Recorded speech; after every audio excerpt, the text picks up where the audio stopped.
네, 안녕하세요. 신박사 인사드리겠습니다. 2022년 1월 29일 신박사의 긴급시황 분석입니다. 설 연휴가 시작됐죠. 예, 미국 시장 금요일날 마감 좀 전달드리면서 조금 마음 놓는 그런 귀향길 되시도록 하고자 영상을 좀 긴급하게 만들게 됐습니다. 미국 시장이 급등 마감했습니다. 특히나 이제 나스닥이 3% 이상 급등 마감했는데요.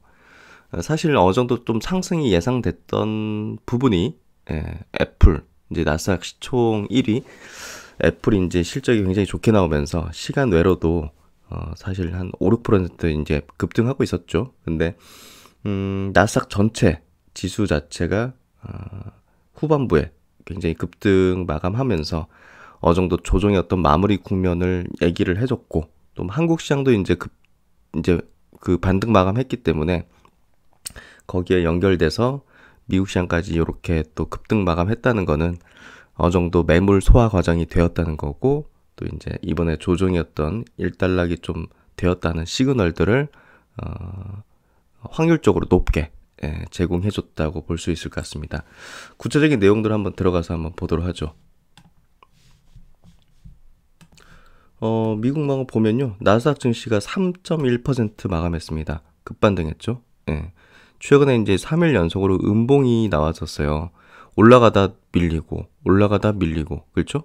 예. 그런 현상이 계속 반복되면서 야, 이거 더 꺾이는 거 아니야, 이런 심리를 좀 가지기도 했는데, 뭐 제가 계속 강조드렸던 거는 전저점 깨지 않으면서 매물을 받아내면서 소화되는 과정, 즉 이제 손바뀜의 어떤 과정을 거치고 있다고 말씀을 드렸었고, 그런 어떤 과정들이 어느 정도 일단락되면 급반등, 그러니까 이제 장대 양봉, 종가가 고가인 어떤 장대 양봉이 나오게 될 텐데, 그게 이제 나온 거죠. 그래서 확률적으로도 굉장히 높은 반등의 마무리 국면임을 말해주는 그런 시그널이 나스닥 증시에서 일단 나와줬고, S&P 500도 이제 마찬가지입니다. 2.4% 상승 마감했고, 중요한 건 장대 양봉이면서 종가가 고가인 상태로 마감해 주는 게 중요합니다. 근데 이제 그렇게 마감해 줬고, 특히나 이제 240일 중장기 이평선을 돌파를 시키면서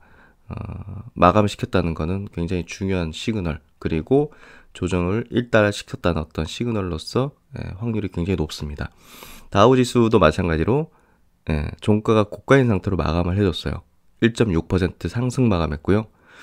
역시나 이제 중장기 평선인 241선을 돌파시켜서 그대로 이제 종가 마감해주는 그런 형태로 이제 굉장히 긍정적으로 마감했다. 그리고 이제 미국 10년물 국채금리도 빠지면서 조금 시장의 어떤 우려감을 좀 둔화시켜주는 그런 형태가 됐고요. 그리고 이제 러시아 증시 한번 좀 체크할게요. 러시아 증시가 한번 뭐 전운이 감돈다 하면서 굉장히 큰 우려를 했잖아요. 그래서 이제 급락하면서 막 그 1월 24일 날 8% 급락하는 어떤 그런, 야 진짜 전쟁 나는 거 아니야, 뭐 이런 어떤 우려감을 줬었는데, 급반등했고 이틀 연속으로 이제 상승했어요. 그래서 지금 러시아에서도 계속 부인하고 있고, 전쟁 뭐 침공 이런 것들, 사실 미국이 좀 많이 뭐랄까요, 굉장히 강하게 좀 하고 있죠. 뭐 전쟁 대비한다 뭐 이런 식으로 해서 조금 뭐 정치적인 부분은 우리가 정확히 뭐 해석해낼 수는 없잖아요. 근데 미국이 굉장히 예민한 어떤 반응들을 하고 있다. 그리고 이제 전쟁이 일어날 것 같은 어떤 그런 분위기를 연출하고 있다. 미리 이제 러시아의 어떤 액션을 차단하기 위한 어떤 행동일 수도 있는데요. 어쨌든 러시아는 계속 부인하고 있고, 이번에도 뭐 프랑스 대통령과 이제 통화하면서도 전혀 그런 거 없다. 계속 안정감을 지금 주는 시그널들을 우크라이나 사태에 있어서도 이제 보여주고 있죠. 그래서 그런 것들이 러시아 증시도 다시 반등하게 만드는 역할을 하면서 조금 더 불안감을 낮추는 그런 어떤 분위기, 이런 것들이 형성이 되고 있는 것 같고요. 증시에 그런 것들이 반영되고 있다고 볼 수 있을 것 같습니다. 그럼 이제 미국의 주요 기업들의 흐름을 한번 체크해 볼게요. 애플이 시간외보다 더 올랐어요. 6.9% 상승 마감했습니다. 6.9%. 나스닥 시장에서 차지하는 이제 애플의 비중이 10.79%예요. 비중이. 예, 뭐 우리나라에서도 뭐 삼성전자가 차지하는 시총 비중 뭐 코스피에서 20% 이러잖아요. 예. 그러니까 나스닥에서 애플이 10%인데 거의 7% 상승했어요. 완전히 그냥 이끌었다 보면 되는 거죠.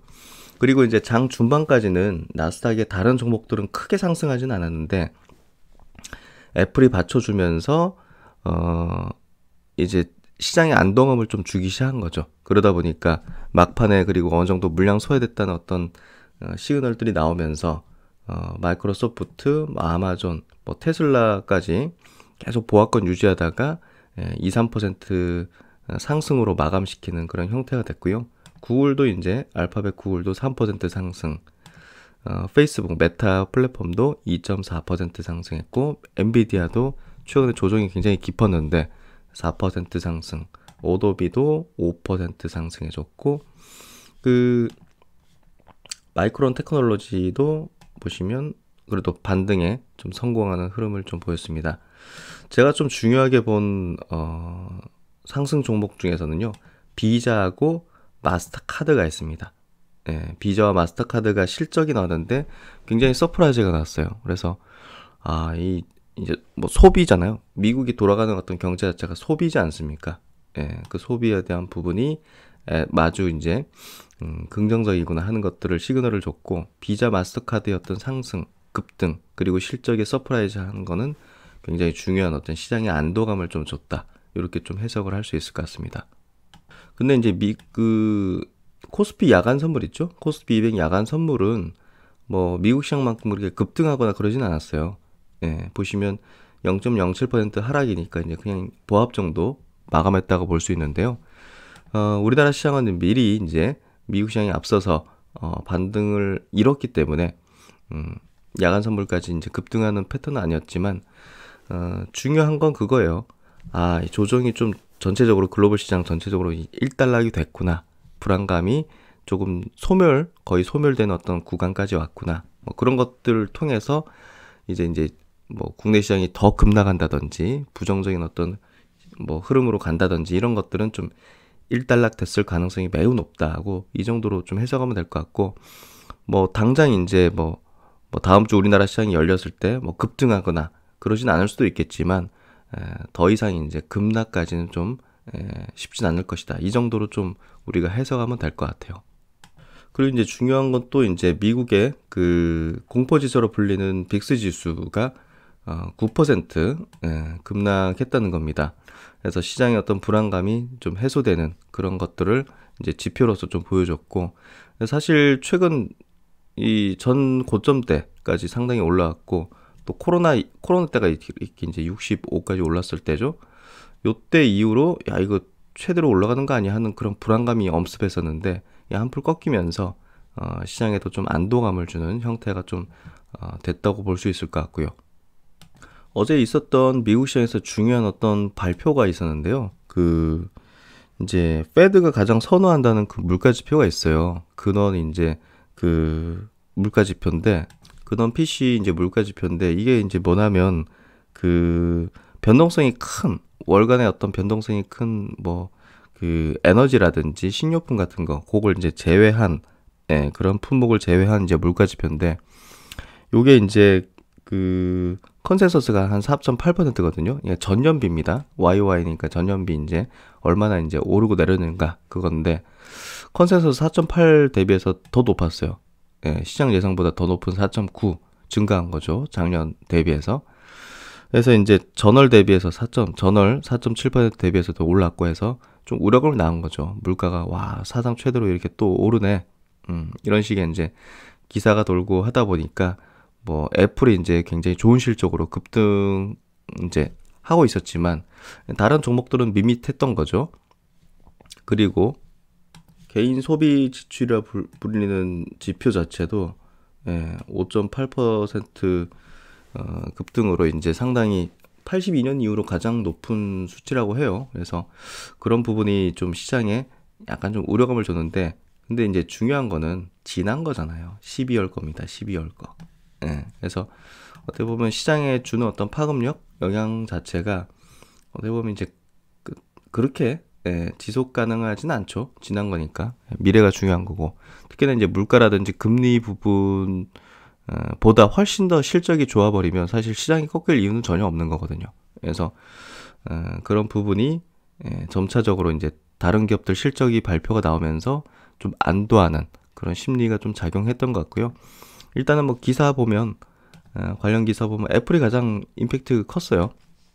6.9% 상승 마감했고 엔비디아 올랐고, 일단 비자 아까 말씀드렸듯이 비자 마스터카드의 실적이 예상치 상회하는 게 굉장히 중요했다고 저는 생각합니다. 이날 증시는 개장 직전 40년 만에 최고 수준으로 치솟은 미국 물가 지표가 발표되면서 하락을 출발했다. 페드의 조기 긴축 행보에 더 힘을 실을 것으로 우려된 탓이다. 그렇죠? 이런 부분 때문에 조금 하락 약세 출발을 했는데 어쨌든 시장 분위기는 기업 실적이 바꿨습니다. 그리고 이게 결국은 가장 근본적인 어떤 시장의 팩터죠. 그래서 뭐 한 분석가는 애플은 시장의 구세주였다. 뭐 이런 발언까지 했네요. 그리고 공포지수로 불리는 이제 옵션 이제 시카고 옵션 거래소 변동성 지수 빅스 지수가 9.28% 떨어진 27.66을 나타내면서 시장의 두려움을 좀 감소시켰죠. 그래서 이제 미국 마감하고 국내 시장 반등까지 해서 의미를 좀 정리를 해보면, 첫 번째 조정은 일단락 되었을 확률이 높은 시그널을 주었다고 보여집니다.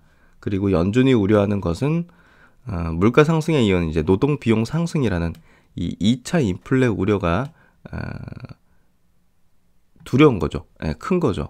그래서 이제 연준이 계속적으로 그 다음 데이터를 보면서 우리가 판단해야 되겠다. 뭐 이런 걸 계속 얘기하는 게, 물가 상승은 최대로 나오는 거 인식하고 있어요.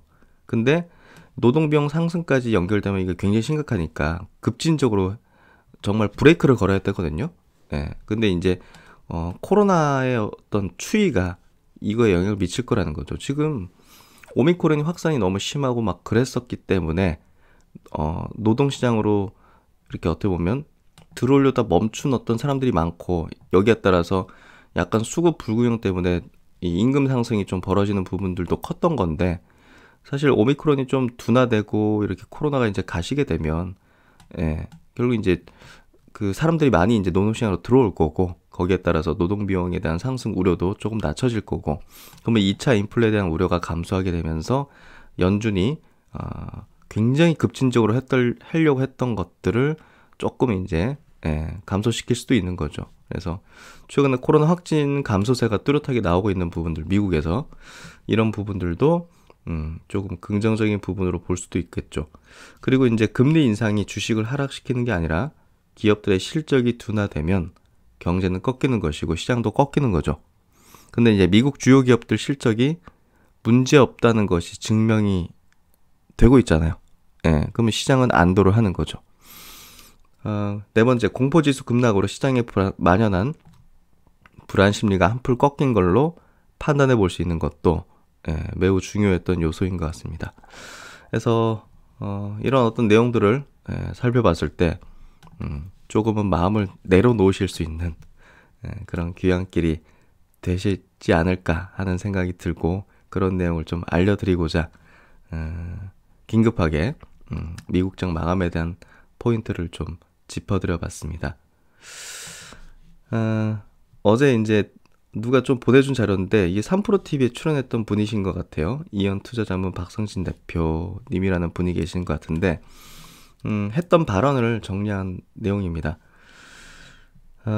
자문사를 하기 전 저와 함께 10년 넘게 투자를 한 개인 투자자들이 많이 있습니다. 그 친구들이 지금 적게는 수십억, 많게는 수백억 자산가가 되었습니다. 그 친구들이 다들 시장의 타이밍을 예측해서 고점에서 모두 주식을 팔아 현금을 마련하고, 또 바닥에서 주식을 왕창 사서 부자가 된 사람은 한 명도 없습니다.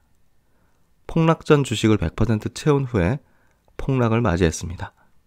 가까운 코로나도 그랬고 2008년 금융위기도 마찬가지입니다. 대부분이 주식 100%를 채운 상태에서 폭락을 맞이했음에도 부자가 된 것이지 그 시기를 마켓 타이밍을 재면서 바닥을 피하며 바닥과 천장을 예측해서 부자가 된 경우는 제 주변에는 정말 한 명도 없습니다. 시장이 이렇게 떨어질지 그 누가 알았겠습니까? 예. 모든 이런 하락을 피할 수 없는 것일 뿐더러 주식을 전부 다 팔아서 현금만 들고 있는 것들을 계속 하락 때마다 반복할 수도 없는 일입니다. 결국은 내가 가진 종목이 유망한 성장주로서 이런 하락 구간에서도 확신을 가지면서 견딜 수 있는지 그 여부를 판단하는 게 제일 중요하지 않을까 싶습니다. 그 부분 생각해 보시면서 이번 조정은 그래도 어느 정도 일단락 됐을 가능성이 매우 높은 시그널이 나와줬다. 이렇게 생각하시면서 편안한 행복한 귀향길 설 연휴 보내셨으면 좋겠습니다. 신박사는 다음 시간에 또 좋은 내용으로 뵙도록 하겠고요. 새해 복 많이 받으시고 행복한 시간들 되시기 바랍니다. 감사합니다.